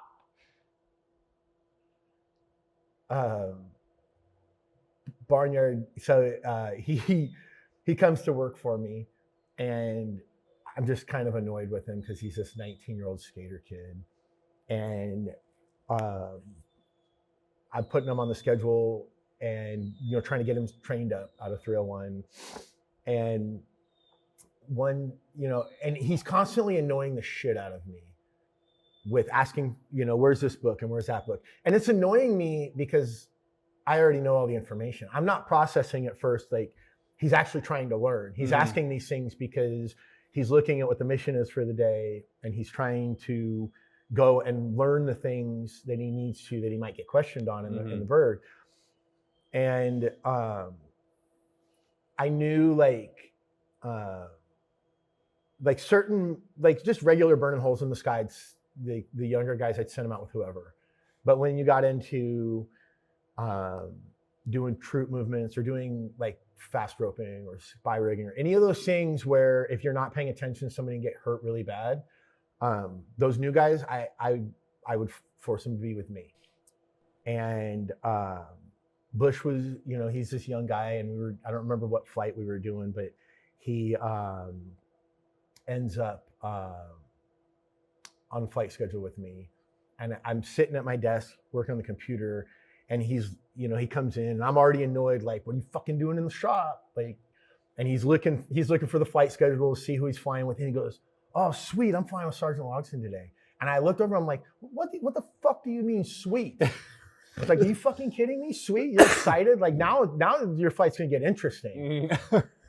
And I'm not just gonna kick it on the ramp and hang out, now I'm gonna throw some shit at you. And I was like, and I just looked at him, I was like, why are you excited that you're on the flight schedule with me? And he goes, because I always learn something. He goes, because those guys knew that if they went out to the bird with me, I was going to have questions for them. They were going to be knowledge questions, not just pre-flight, but also during flight. And I'm like, this motherfucker, like. So then I'm like, all right, fine. You like flying with me now? Fucking game on. So, dude, within 2 months, this guy not only has he like shown me, because I start seeing in him, I'm like, oh no, like this guy has some serious potential. So now he goes from being like the Lance Corporal that I don't like. Now he's the chosen one. Every shop has a chosen one. And so he's now essentially my assistant. I'm just a sergeant in the Marine Corps, and I've decided I need an assistant, like I'm a general or something. So this Lance Corporal is now my shadow. And which is great because, I mean, he was my shadow, and he fucking cared. And, you know, like you go out for guns and, you know, we clear the range and his feed tray is already empty. It's open. He's got his belts back in the box. Everything's safe. He's got the bolt to the rear and he's looking for me to look. And I'm like, Dad, that's what you're supposed to fucking do. I shouldn't be over there hitting you with the pump handle. Like, why isn't your charging handle back? I need to clear this thing. And so he was just always so on top of it, like boom, boom, boom. And I like led him that way all the way from being a boot crew chief all the way through WTI to the point where I was an augment instructor during his class. So I was even giving him his WTI check rides at WTI. But yeah, he was one of those guys though where it was like I was just annoyed with him at first, but then he'd never question anything. He was always there. Like if I was talking about a job and if I was talking about going and working on an engine, I wouldn't have even told anybody who I was bringing out with me. And I'd look over and that dude would be over there checking the right box out. He's got 220 box. I'm like, what are you doing? Oh, I'm just getting our box together. I'm like, oh, you just invited yourself to work with me, huh? Okay, good to go. But that's the guy you need because that's the guy who turns into the guy you can trust. Because he quickly became one of those guys where I'm like, you know what? I can send a boot nugget crew chief out with him. And I know that he's going to enforce my rules in the plane. And they, you know, it's fucking awesome when you have that, you know. Like that's the part I miss is the teaching. You know, you don't realize it when you're there. Like, you know, you can do all the missions in the world. You know, you can go to Iraq, Afghanistan, all these different places, and you can do your job. But if you're never teaching somebody to do your job, you're just there holding down a spot. Like you're just a body. But once you learn to teach and you teach people to do your job now, and you're not just teaching, it's not just one teaching one. You're not just teaching a replacement. You're teaching all of the replacements. You know, you have an actual ability to affect change within the community because you see something that needs addressed and you address it. And if you teach 50 people to do it over the course of however long, those 50 people, as they branch off like a family tree, you know, as they branch off, they teach other people and that tree grows. So, and that happen, and just as easily that can happen with shitty leaders too, where, you know, you teach somebody all the wrong ways to do things and then they go cultivate that and teach it to everybody too. But that's the biggest thing I miss. That's where my loss of purpose comes. Is, you know, I didn't realize how valuable that was until I was out. It was Christmas time of 2008 or something like that. 2007, 2008. But the 463 was in Iraq, and Martinez, I don't know if you knew Martinez, Tom Martinez.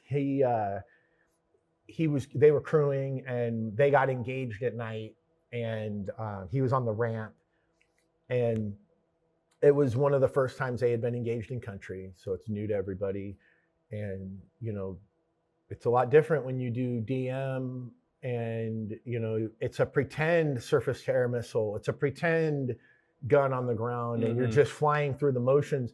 It's a lot different when you're actually receiving fire and you're trying to perform these maneuvers, because sometimes they don't make sense. You know, defensive measures, turning into the aggressor, that doesn't make sense in the mind, you know, until you can break it down piece by piece. And so I end up getting this email because they're in country, so it's not going to get a phone call, but I get an email, and it was a thank you email from, at this point he was a sergeant, and He's like, I just want you to know that I hated it when I was a nugget and you were like, especially guns, because this flight applied to the guns. He's like, especially with the guns, he's like, you were such a Nazi about the guns having to be treated a certain way, all these motions you go through. He's like creating chaos around us while we're operating them.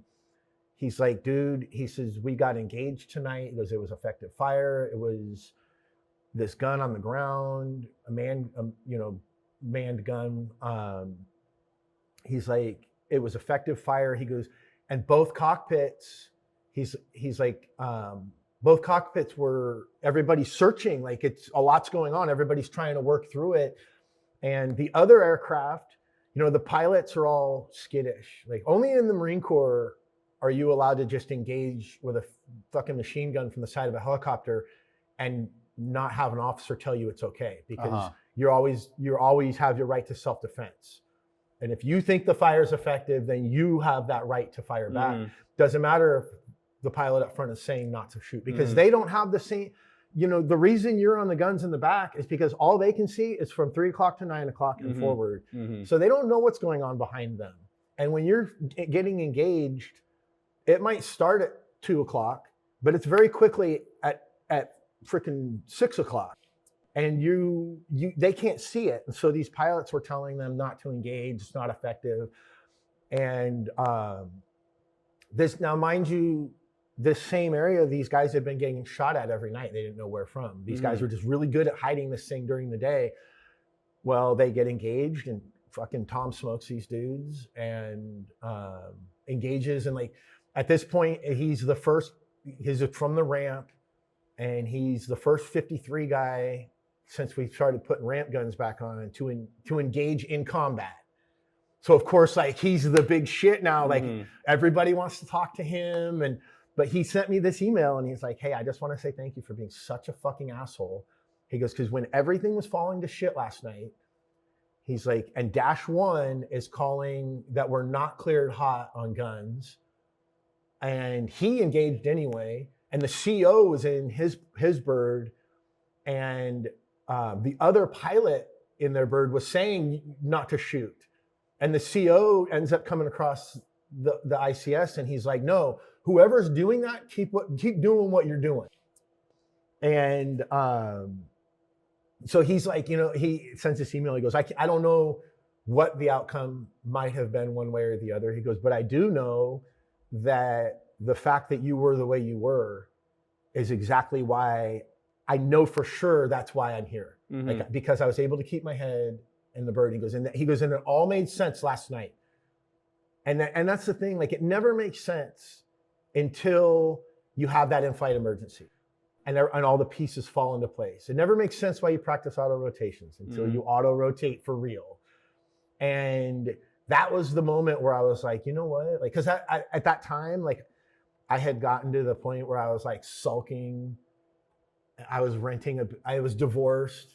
My kids were in Yuma, Arizona with their mom. And I was in Washington. I'm like renting a basement from this girl I knew. And I'm like, and she was a nurse and I was dating a nurse and they're all off working and stuff. And they both work nights. So like I got nobody around in a town I don't know anybody. So like I got my best friend Jameson. So I'm at that point where I'm just like sitting on my couch and just drinking and ruminating over like all my friends are overseas right now and I'm in fucking Spokane in a basement and just down, like lost feeling. And then getting that email like lit that fire a little bit back on the candle where I was like, oh, you know what? Like I'm looking at this all wrong.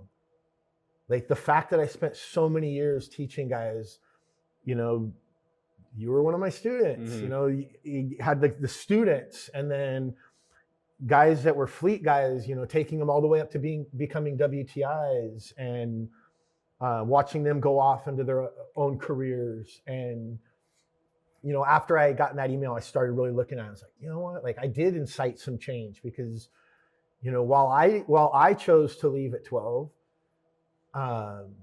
there were at least 5 guys that worked for me that made it to 20, that were my nuggets. They were my boots at some point. So while I might not have stayed in and of myself, like some of me stayed.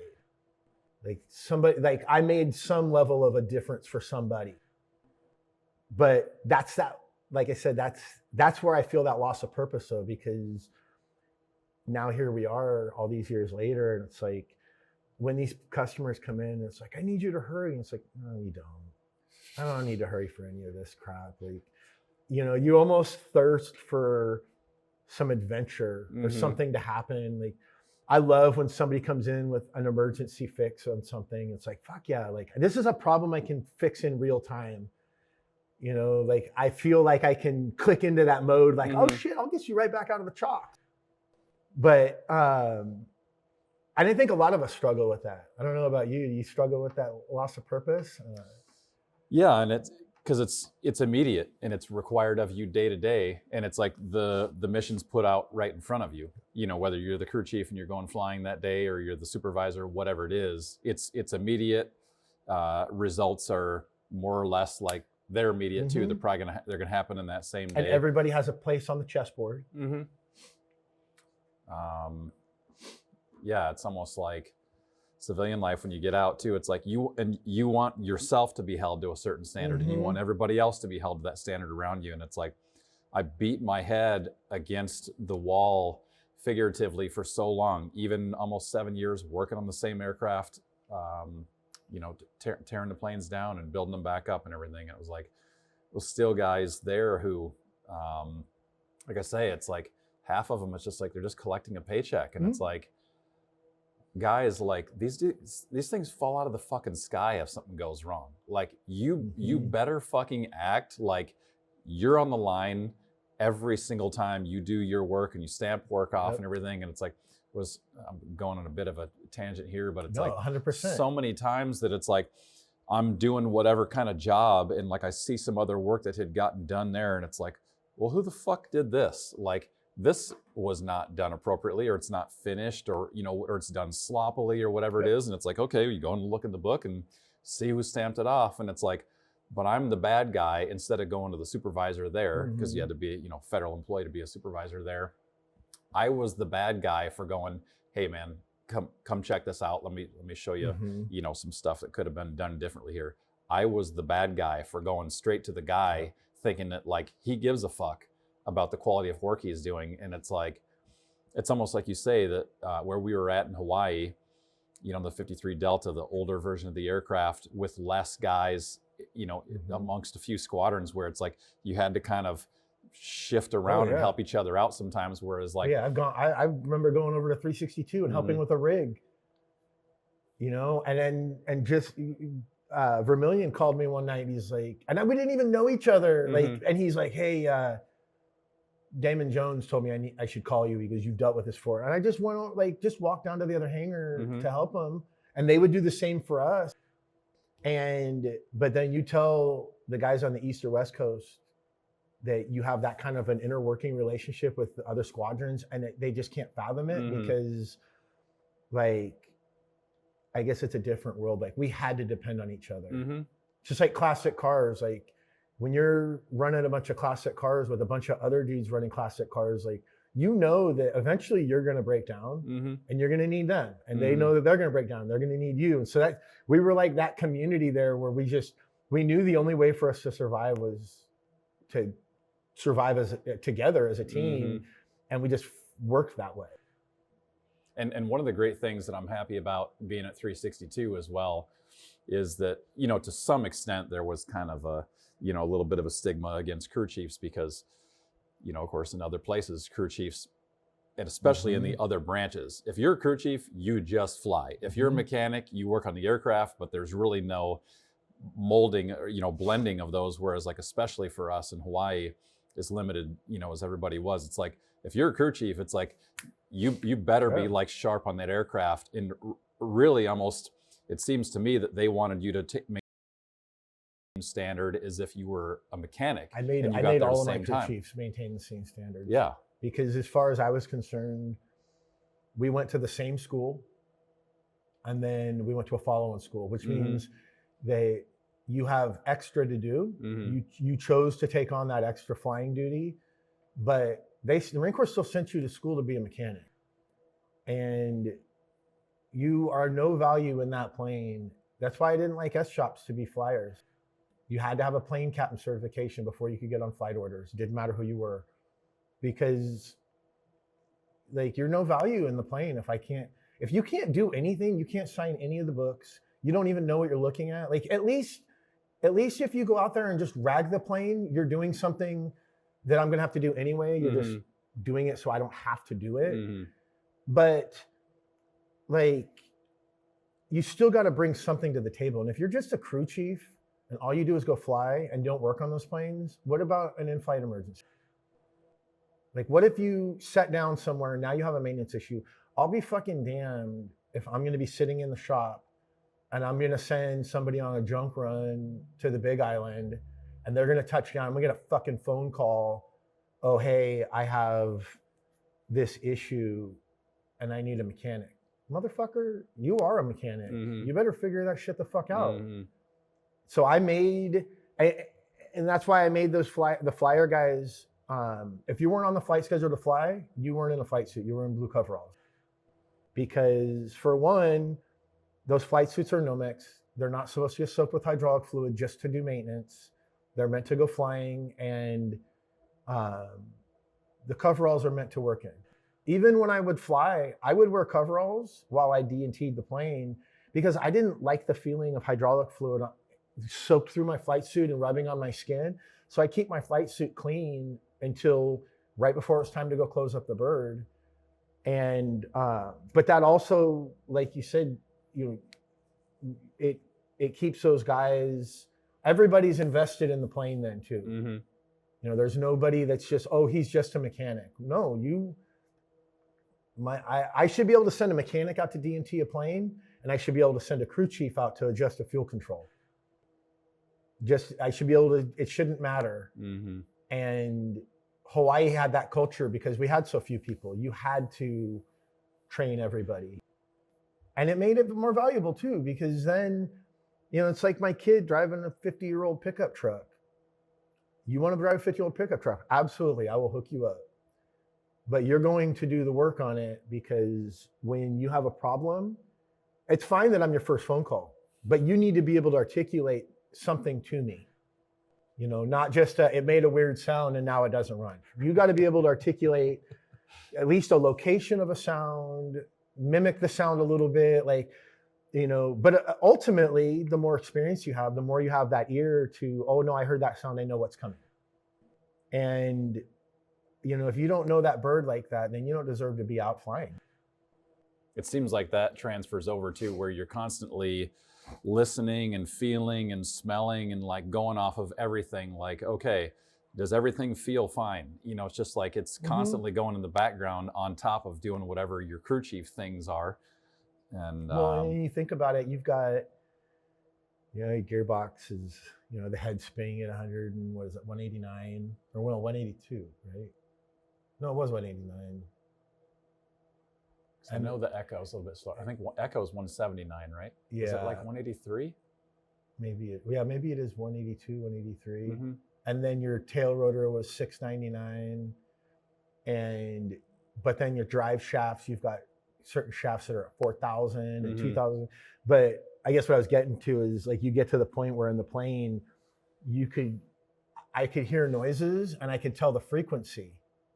And it's like, oh no, that's a drive shaft. Or oh no, that's an input drive shaft on a gearbox. That's an output drive shaft for the tail. Like you could almost tell, or you could walk up and you could grab a rib on the plane and you could feel what those drive shafts were doing along the tail. And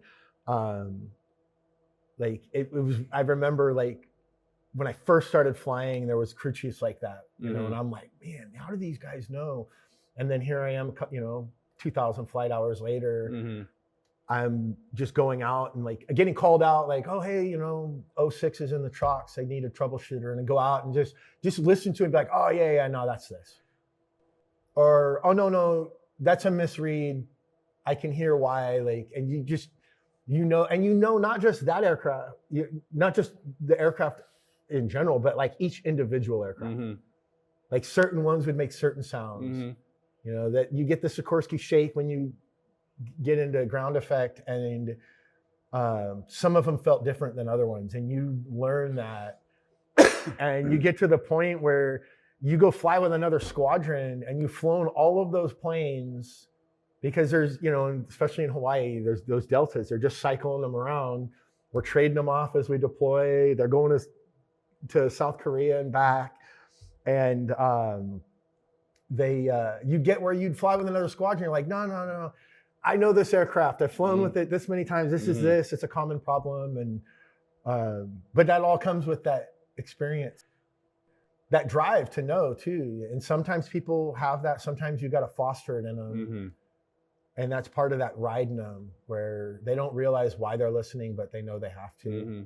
And eventually they start hearing things and noticing them. And phone's gone off several times here. Cecilia's trying to call me. You know, just a couple of things came to mind. Like, for one is, like, anytime I think back to our interactions while I was in flight school, it's like, it's funny to me that it seems like we either got along really well or we didn't.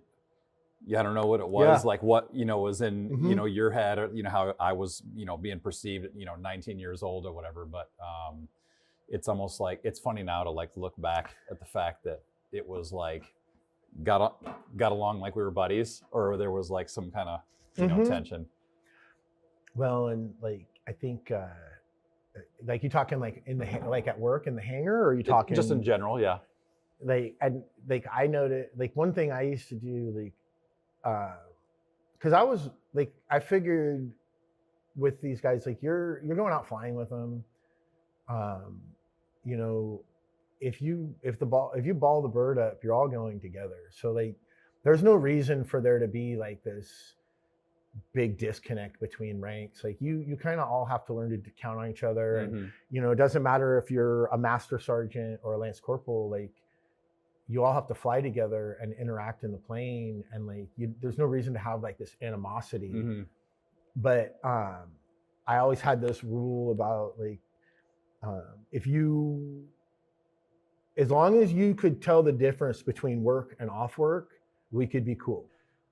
But the moment that we're at work and you suddenly don't want to listen or do something because, oh, I thought we were homies. Now we're not homies anymore.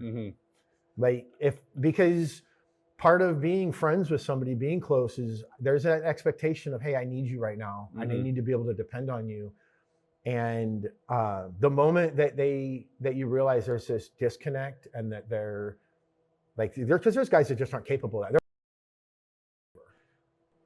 And those are the guys that they end up, like you said, where they just, you know, they're just a fucking nobody, and they don't, like, nobody likes them. They don't interact with anybody. Like, they don't bring anything to the table. You know, that's part of why I cultivated, like I was talking about earlier, like, my guys, like, it didn't matter that there was a cowboy and a surfer in the group and they didn't match each other. Like, what mattered was that we matched each other's energies, whether it be on the flight line or outside the flight line. And the fact we cultivated the relationship that we did with each other, like, we could, like, because you spend more time with those people than your significant other or spouse, but you get to the point where you don't even have to communicate verbally. Like, even in the bird, when you're flying and you can look back and you can see from somebody's eyes what they're telling you, and you just fucking do it. Like, everybody knows their spot. And part of why I cultivated that was just, you know, whether it be outside work or at work, was because it's like, you're an unstoppable force when you can build a team like that. And when you're in the Marine Corps, like, why the fuck wouldn't you build a force like that? Why would you want to rip the guys down below you? Why would you want to cultivate this environment of all the lower people feel lower? Like, the lower people should feel like they're just in a phase where they're learning and earning that next level. And you find so many people that they aren't doing that. A lot of times it's because they want to cultivate their next promotion for themselves. You know, oh, well, if I help this person win, then then my win isn't going to look so big, or somebody's not going to notice me. And instead of saying, hey, I'm a staff NCO, it takes an act of Congress to bust me down for a reason. I'm supposed to be advocating for these people and teaching them to be lower level leadership so that they can move into my spot. But the way the Marine Corps promotes, it's all off of a picture and a pamphlet. So it's not based off of like, hey, this guy needs to be promoted because he knows how to lead his troops. He builds an unstoppable team. Instead, it's like, oh, well, this guy missed the range this year. Well, yeah, he missed the range because he was fucking deployed, because he volunteered for a deployment. But you're going to promote the guy who was at the range who wasn't forward deployed. And so now this guy, now you're going to lose a leader because he's going to get sour because he didn't get promoted. And he's done everything he's supposed to. He works his ass off at his job, but you don't get promoted based off of merit within your job. You get promoted based off of, you can shoot a paper target at 500 yards away, and you can run really fast and do 20 pull-ups. Like some of the best mechanics and crew chiefs had a hard time running. It's just some people can't run, and yeah, no, you have to be able to do some of it. But you know, those guys, you'd have these guys that had really good leadership skills, and they're not getting promoted based off of that. They're getting promoted based off of this other person's a better polished penny. And I was one of those rough pennies. You know, like when I put my uniform on, it was always I took that shit serious because I felt like 200 plus years of men had fought and died for that uniform. Like it was my responsibility to present it as positively as possible whenever I put it on. And that meant making sure my ribbons were fucking level, making sure my badges were where they were supposed to be, that I had the proper ones on. But like, if I was working on a plane, I wasn't gonna stop what I was doing to go in the hangar and buff my fucking boots off really quick before I launch, because I might have a VIP on the plane. Well, hey, I'm sorry, but I had a fucking hydraulic failure on another aircraft earlier and my boots are messy. Like that's just part of the gig. Like, sorry. But the guy who would stop doing the maintenance and go inside and just like, it was always the guy who was smoking all day, like, cause you get breaks if you were a smoker.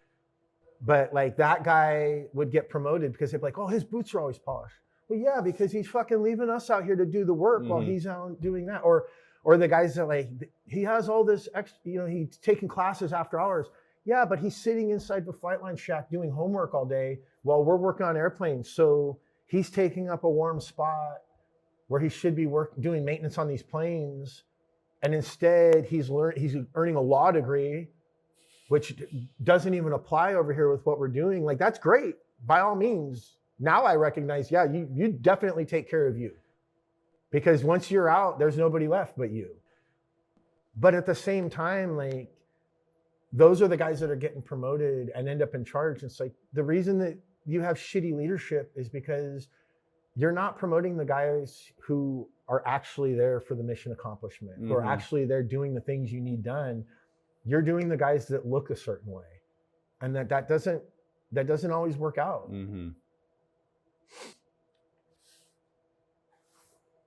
I'm ready to wrap it up if you're ready to wrap it up. Yeah, whatever, man. A lot of talking. All right. It's always good to rap with you, though. Yeah. It's funny that you're recording all this now, because we've talked about this before. We talk about all these stories. It's like, shit, we should record these at some point. Like, somebody might be interested in listening to them. Oh, yeah. Even if it's just other types like us out there. Yeah, and you never know. Like, I mean, we can talk about nonsense the whole time, but like, there might be some fruit of knowledge in there for somebody to pick off of the tree. And, there's somebody out there, like, like I said, there was a point where I was sitting in a basement just drinking Jameson, and like, I've never been like ready to off myself, but like at that point where you're just like, nothing matters. I don't care. I'm not going to shave, shower, none of that. Like, and then you find yourself where, nowadays with social media, you scroll through and you see something somebody will say something and it'll click something in you like, oh man, you know what? I need to click out of this. Like being in the Marine Corps wasn't like, it's only the best thing I've ever done because I've never challenged myself after that. Like, of course, it's the biggest thing a lot of people do because it's fucking huge. Like, you have to go through a 12-week period of like being jumped in essentially. And then you got to go through these schools and there's all this shit to earn it.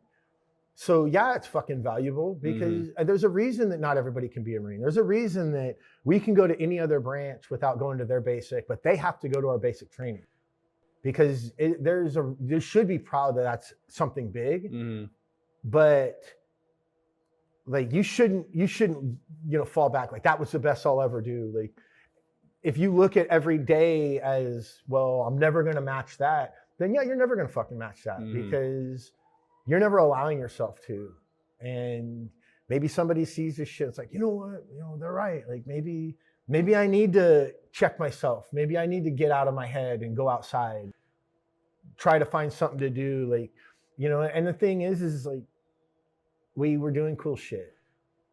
And it's hard to walk away from being fucking Tom Cruise, essentially. Like just cruising around in a flight suit and being the guy that with wings and like you're a cool guy. To go from that to some dreary job, but you have to remind yourself like that job was dreary at the beginning too, and you earned your way up. And so when you're out in the civilian world, do the same thing. Like find something you take pride in and earn your way up. Make it so that I look at it like when I was in, all I could think about was I wanted to be out. It's that fucking contract. If it was just a regular job, I would have never thought about leaving or quitting. It's just because they have you under contract that you're like, I can't wait till my contract's over. But I remember I would just constantly, all I wanted was to build hot rods and have a hot rod shop. And there's been times where I'm here and I'm like, fuck, man, if only I could go back and be that guy. And the thing is like, I was already that guy. I already did those things. Like, you almost you look at it and almost romanticize like you're an outsider, like it wasn't something you already did. You have to check yourself and be like, hold on a second. 18 years ago, I was sitting in the back of a plane, staring out the ramp, thinking about how cool it was going to be to build hot rods while I was doing this ultimate, like way cool fucking job. And now I'm doing that. And I can't look down on that because that guy that wanted to do this at the time, I mean, sure, I'd been around the cars my whole life, but I didn't know how to do what I do now, not to this level.